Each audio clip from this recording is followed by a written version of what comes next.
another question from the community. And by the way, I'm so thankful you tuned in, and I'm so thankful you're here. It's such a blessing for me to be able to share from my life and maybe impart some knowledge or wisdom to you, and maybe help you out and change your life. But here's another question from the community. Mark, of all the places that you've been and all the places that you've seen, what had the most impact on you? Well, okay.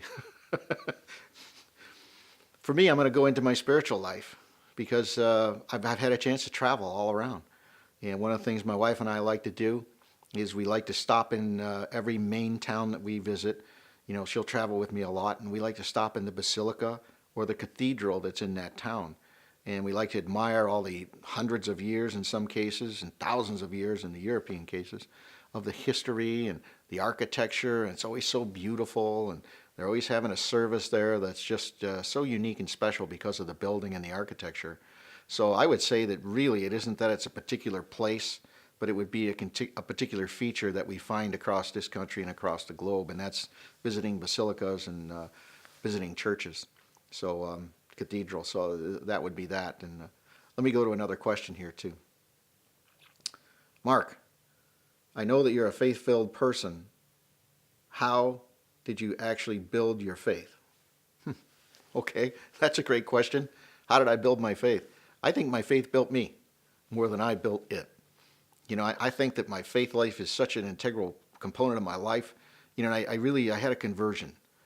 And if you've ever heard of a conversion story or heard of the Bible story where Saul converts and has a moment gone on his way to Damascus, and the light shines and he's blinded by the light, and Jesus is actually talking to him, why are you persecuting me?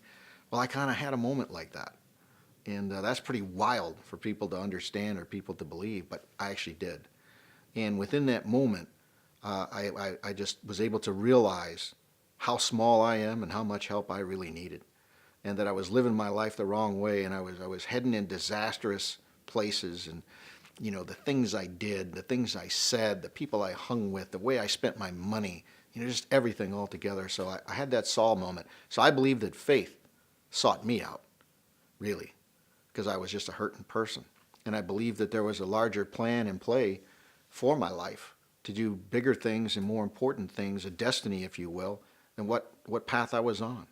I know my wife is a devout Catholic, and she'd praying and going to church all the time, and all of our children were being raised Catholic, and I wasn't a church goer, and if I did go to church, I'd sit there with my arms crossed in the pews, wondering if you're all going to burn and go to hell. Catholics, that is, praying to statues.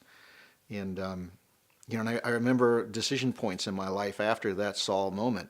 It wasn't right away. It was about 5 years after that Saul moment where I finally came to a level in my life where this isn't going to leave me alone. I'm not going to be able to outrun it. I'm going to just have to submit my will to the will of God. And that's really how my faith journey started. And, I fought it for a long time, like I said, for 5 years. But once I got on board and I realized the God power I could have in my life, and I harnessed it, and I started to just dive into it in such a big way, I was an all or nothing kind of person. And many people say that the converts are the most zealous. And that's what happened to me. I became very, very zealous. And it was through that process, in my mentoring that, people had to kind of calm me down a little bit so I wasn't offending anybody. Because certainly I never want to offend anybody, with my faith life. But as you have recognized out there in the community, that I have a very strong faith life, but I'm really not trying to convert anybody to my way of thinking or convert them to a religious order or getting into religion. I'm just telling you about success principles in life and sharing with you my journey and what happened to me. And I got to tell you, if you've ever had a Saul moment, I'd love to hear back from you, because it's an amazing thing when it happens to you. There's a great sense in your heart and all your fiber and being like, oh my gosh, there is a higher power and a higher authority, because you just felt it. The manifestation was so real. I mean, it's just undeniable. And, great question. I'm glad I have an opportunity in the forum to just speak from my heart freely and just kind of share that with you. Hi, everybody. It's Mark. If you enjoyed that video lesson, I have 3 things that you can do right now to continue your journey at E5 Leader. First of all, you can sign up for this channel. That way I can deliver weekly video lessons to you that'll transform your life. Secondly, you can go to e5leader.com, where I have a bunch more free training videos, newsletters, blogs, all kinds of great information on the secrets to leadership lessons that have transformed the top leaders in this country. In addition to that, I'll share with you upcoming events and live events that we're doing, and you can check us out on other social media networks as well. And the last thing, you can buy the new book. It's available online. It's E5 Leader. That's the name of the book. And what it is success tools to help you maximize your potential and to create equilibrium in your life. Thanks for being here. It's great to be with you. I look forward to meeting you at a live event.